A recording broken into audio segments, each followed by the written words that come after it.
gitu kan? Terus Bu Dokter juga bilang, belajar aja sekarang merdeka, mau pilih apa aja dengan berapa saja itu kan bineka ya, bermacam-macam, silakan. Teman-teman yang muda-muda ini kan masih dalam apa ya, bisa dibilang kadang-kadang belum matang, emosinya masih suka naik turun ya. Tapi kadang-kadang saya juga masih gitu, emosinya naik turun, terutama kalau lagi lapar ya. Kalau lapar tuh emosi saya naik biasanya. Ya jadi mungkin Pak Rotary Joni, Pak Presiden Joni Yusuf bisa bercerita sebenarnya bagaimana sih untuk teman-teman ini mengatasi secara dari sisi mindset, emosional dalam kita berkehidupan berkeragaman ini di dalam sehari-hari kita. Nah, silakan waktunya kami persilakan. Nah, biasanya Paknya dipegang Bu Ramasanti. Oke, selamat sore semuanya. Masih semangat ya? Apa udah ngantuk? Oke. Sebelum saya mulai masuk ke materi, saya sebagai anggota Rotary mau mengucapkan terima kasih juga kepada Rotary Klub Palembang yang telah memberikan kesempatan saya untuk berbagi juga. Ya, terutama senior saya BP Ririn, ada Diji juga, Diji Dinte. Saya akan membahas tentang tema kita hari ini, yaitu merdeka dalam bineka. Tadi udah disampaikan dari sisi keagamaan dan pendidikan. Nah, ini saya akan menyampaikan dari sisi keilmuan yang saya pelajari, yaitu sebagai hipnoterapis klinis. Kita lihat temanya dulu nih, merdeka dalam bineka. Ingat nggak semboyan Bhinneka Tunggal itu apa? Bhinneka Tunggal Ika, semboyannya apa? Ayo mahasiswa, berbeda-beda tetapi kita tetap satu. Oke, artinya kita belajar untuk menghargai perbedaan, baik dari suku, agama, apapun itu. Setuju ya? Tapi pernah nggak kita belajar untuk menghargai bagaimana rekan kita, terutama di keluarga? Saya bahas keluarga nih. Bagaimana menghargai perasaan atau pendapat? Ya, saya akan bahas merdeka dalam bineka dari sisi hipnoterapis klinis. Boleh next? Lanjut. Oke, saya akan bahas secara merdeka secara mental. Ya, kenapa saya bahas tentang mental? Sering ya sekarang kita dengar sedikit-sedikit kena mental. Ya, kalau lagi sakit hati saya mau healing, jalan-jalan. Sering nggak? Sering ya, umum ya. Saya juga banyak menemukan kasus-kasus yang rata-rata yang saya tangani itu anak-anak berusia 20 sampai 26 tahun. 2 minggu lalu ada satu klien saya usia 26 tahun, itu sudah beberapa kali bunuh diri. Serem ya? Serem. Dalam penanganan psikiater sudah beberapa tahun. Jadi 2 minggu kemarin sempat saya tangani, kita udah terapi, udah lakukan konsultasi, semua sudah clear, dan sekarang dia beraktivitas kerja seperti biasa. Nah, kenapa saya concern sekali membahas tentang merdeka secara mental? Anak-anak Indonesia, ya, saya lihat dari segi mental, kita kurang bisa menghargai yang namanya perbedaan pendapat. Di lain sisi, ketika kita ingin menyampaikan pendapat dan pendapat kita kurang dihargai, terkadang kita nggak berani menyampaikan itu. Betul nggak? Kita lihat dari ruang lingkup keluarga dulu. Biasanya anak-anak yang datang ke tempat terapi, ke ruang praktek saya, ketika ketemu orang tua mengantarkan anak, pasti selalu bilang, tolong dong saya mau diterapi, anak saya ini bermasalah. Dia nggak mau makan, dia kalau disuruh begini nggak mau nurut. Yang akan kami cek pertama kali adalah orang tuanya. Kenapa? Banyak sekali kami menemukan kasus 99% kalau anak bermasalah secara mental, itu faktornya adalah dari salah didik sebagai orang tua. Tetapi hal seperti ini ketika kami sampaikan, orang tua rata-rata tidak mau menerima itu. Inilah bentuk sebuah keegoisan orang tua ketika melakukan pola didik yang salah, mereka tidak mau terima.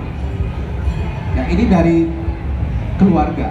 Sekarang kita lihat dari sisi lingkungan kerja, banyak nggak yang seperti itu? Ketika kita punya rekan kerja dibully atau tidak diajak berteman, ya dijauhkan, itu kan membuat dia kan menjadi pesimis, rendah diri, atau merasa saya tidak mau diajak untuk berteman di satu lingkungan kerja, dan itu bisa membuat mereka juga menjadi trauma atau depresi. Banyak kasus-kasus seperti itu. Ya, kalau saya pribadi beberapa kali menemukan kasus yang saya tangani itu yang muncul dari lingkungan kerja itu sampai bisa membuat mental mereka secara tidak langsung itu dia tidak mau lagi bergaul sama orang. Jadi bisa sampai mereka secara mental itu saya kalau bisa di kamar aja deh, jangan kemana-mana deh.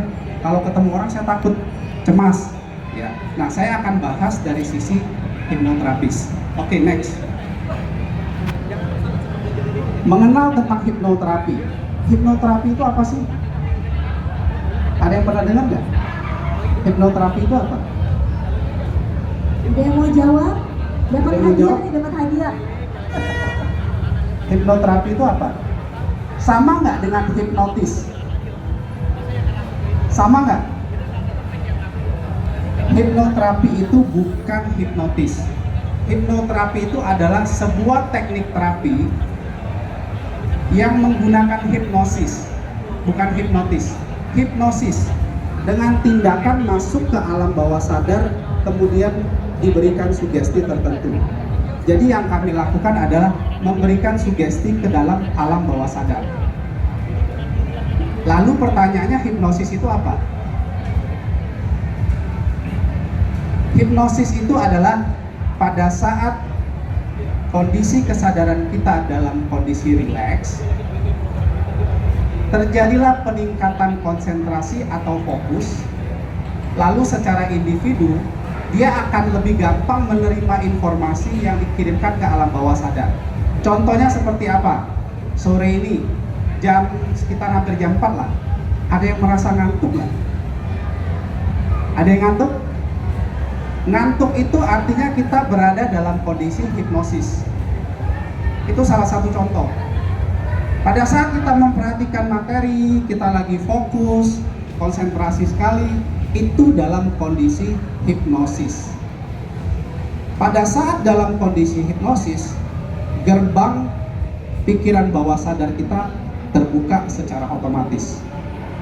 Nah, pada saat di ruang praktek yang kita lakukan adalah memberikan sugesti ke alam bawah sadar. Tetapi yang kami lakukan adalah tentunya kita lihat faktornya apa yang menyebabkan si individu bermasalah secara mental. Jadi dari sisi hipnoterapis saya melihat di Indonesia sendiri itu menghargai perbedaan atau memberikan ruang untuk orang menyampaikan pendapat itu sangat minim sekali. Akibatnya apa? Banyak dari kita yang ketika ingin menyampaikan sesuatu baik di keluarga, lingkungan kerja, dimanapun itu, kita kebanyakan mendem. Benar nggak? Kalau ada apa-apa tuh mau ngomong nggak berani. Dari tadi saya perhatikan ada diberikan pertanyaan tuh, yang mau nanya silakan, padahal udah dikasih tahu nanti ada hadiah. Tapi ada beberapa peserta itu yang sudah maju, dia lagi yang nanya. Sedangkan yang hadir hari ini cukup banyak loh, 100 orang ada nggak? Lebih. Kenapa kita tidak berani menyampaikan sesuatu atau bertanya? Karena kita dididik terbiasa untuk ditakut-takuti, diancam, tidak boleh bicara begini. Kalau papa bilang begini, nurut aja. Kalau mama suruh begini, ikutin aja. Kalau di lingkungan kerja, bos bilang begini, ikut aja. Secara otomatis, kalau kita selalu diintimidasi, diancam, ditakuti, lama-lama kita tidak berani menyampaikan pendapat. Dan ini secara mental akan merusak diri kita sendiri.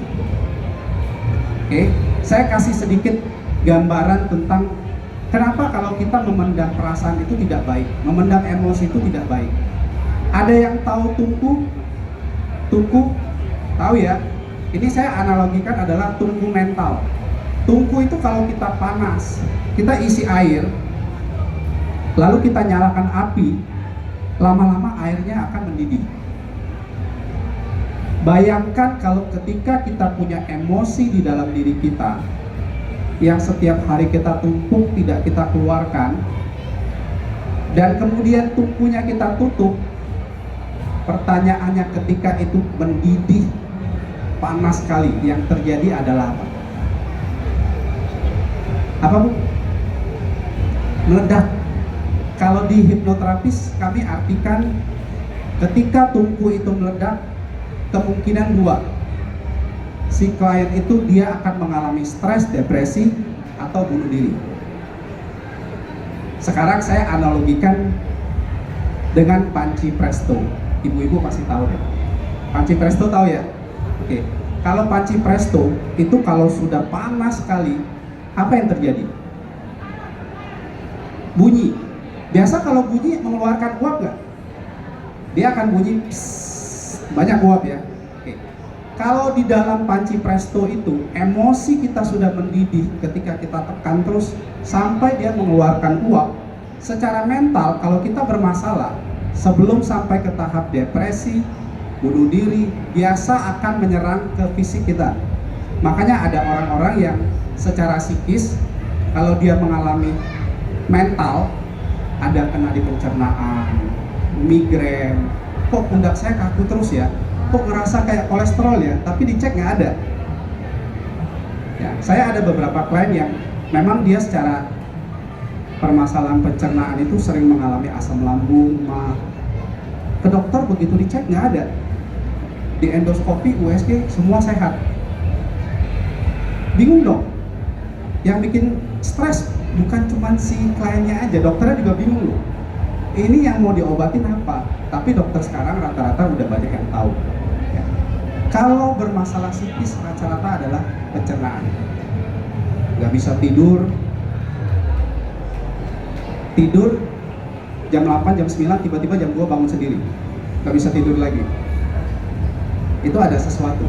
Ya, kalau badan kita, fisik kita ada sesuatu yang sudah memberikan sinyal dalam bentuk migrain, sakit kepala, pundak kaku, kita sudah ke medis, sudah dicek segala macam, nggak ketemu juga, kemungkinan adalah psikis. Itu yang kami tangani.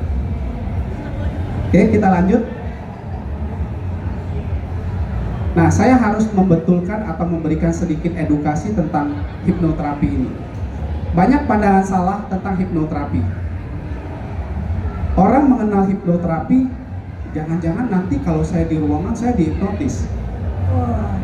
Terus nanti kalau ditanya pin ATM-nya berapa tuh? Asik. Dikasih, waduh, keren ya. Kalau ada saya gituin. Jadi kalau orang masuk ke ruang terapi saya itu biasanya prosedur kami adalah sebelum melakukan terapi, si klien akan saya berikan formulir. Dia akan isi semua formulir, termasuk riwayat kesehatan dia kalau ke dokter, hasil dia ke dokter, termasuk konsumsi obat apa aja harus ditulis secara lengkap. Dari sana kami akan cek, setelah itu nanti kami akan undang ke ruang praktek. Terapi yang dilakukan kurang lebih sekitar 4 jam. Nah, orang bingung tuh ngapain di dalam ruang terapi 4 jam. Nanti kalau saya diminta pin ATM gimana? Terus begitu saya keluar nanti jadi bengong gimana? Pandangan-pandangan salah yang seperti itu yang harus kami edukasi ke masyarakat. Hipnoterapi bukan seperti itu. Orang bicara hipnoterapi adalah brainwash, cuci otak. Itu salah. Pernah dengar ya? Hipnoterapi bisa membuat kita tidur, tidak sadar. Itu juga salah. Makanya tadi saya berikan contoh. Hipnoterapi itu adalah teknik terapi menggunakan hipnosis, yaitu kondisi kita dalam rileks. Pada saat kita rileks, seperti tadi lagi nonton TV, itu kita rileks tuh. Ya, pada saat kita ngantuk, pernah nggak ketika kita mendengarkan lagu, lagi santai, rileks, dengarkan satu lagu, tiba-tiba jadi sedih? itu juga dalam kondisi hipnosis. Yang senang nonton Korea, lagi nonton serius tiba-tiba nangis Nangis terus. Pada saat kita dalam kondisi fokus kemudian menangis, di sanalah kita sudah masuk ke dalam kondisi hipnosis. Pertanyaannya, kita sadar nggak? Sadar nggak? Sadar, kan kita lagi nonton. Jadi yang dilakukan di ruang terapi, si klien sadar. Semua proses yang dilakukan dari awal sampai selesai, klien sadar. Tapi dia akan dibimbing oleh terapis. Bagaimana kami akan membimbing klien kami menemukan akar masalah yang terjadi. Kenapa sih bisa menyebabkan mentalnya seperti ini? Saya balik cerita ke klien saya yang 26 tahun 2 minggu lalu sampai melakukan bunuh diri. Setelah dilakukan terapi, ternyata si klien ini pada saat usia 5 tahun mengalami kondisi trauma. Dia pernah ditinggalkan di rumah beberapa kali. Akar pertama kali permasalahan itu muncul di usia 5 tahun. Tapi meledaknya pada saat usia 26 tahun. Nah, pesan saya untuk yang masih mahasiswa, masih muda-muda, terus ada ibu-ibu juga. Kalau ingin menyampaikan pendapat, sampaikanlah tanpa harus ada rasa takut. Supaya kita merdeka secara mental. Lalu di rumah, saya ingin bicara sama orang tua karena saya nggak suka diginiin terus. Ajak bicara. Orang tua pun harus bisa mengerti kondisi anak. Kalau saya di ruang terapi biasa sama orang tua, saya cuma nanya satu, pernah nggak mikirin perasaan anak? Kenapa saya menanyakan ini? Karena saya pernah kedatangan seorang klien, dia datang bicara, saya ingin anak saya diterapi, nanti dia jadinya begini. Request loh, ya. Terus saya bilang, pernah nggak ibu mikirin perasaan anak? Coba tanya, anak maunya apa sih? Anak itu bukan robot. Walaupun terapi yang kita gunakan itu memprogram pikiran bawah sadar, tapi itu sudah melanggar kode etik. Kami tidak bisa melakukan itu. Baik, PP Joni mohon izin waktunya 2 menit lagi. Oke, kita lanjut. Seru ya? Seru Nah, ya? kebetulan udah selesai. Oh, Lihatnya pas banget. Luar biasa, saya kayaknya dalam kondisi hipnosis soalnya tadi. Ya Tapi mungkin bagus. itu yang bisa disampaikan sedikit. Semoga bisa bermanfaat. Pas, Ya. betul. Oke, Luar terima biasa. kasih. Catatan yang paling penting tadi yang disampaikan oleh Pak Presiden Joni Yusuf sebagai hipnoterapis klinis adalah jangan takut menyampaikan pendapat ya. Untuk adik-adik mahasiswa, kita sudah ada di era merdeka. Teman-teman gak ikut berjuang pakai bambu runcing, saya aja enggak ya. Indonesia merdeka, pendapat diterima. Kita berpendapat boleh, tapi tadi harus ingat, Yai tadi menyampaikan apa? Ya tentu saja harus dengan santun. Harus juga memperhatikan, menghormati juga pendapat orang lain. Supaya apa? Ya supaya kita bisa maju bersama-sama. Dan supaya kita secara emosi juga berkembang bersama-sama gitu ya, PP Joni ya. Betul sekali. Oke, pertanyaan untuk Pak Presiden Joni Yusuf. Wah, Ibu kusuk. Nah dulu, anak-anak mohon maaf kalau ini saya agak paksa. Saya kasih kesempatan dia di depan dulu. Padahal katanya nggak boleh maksa, tapi saya maksa. Oke.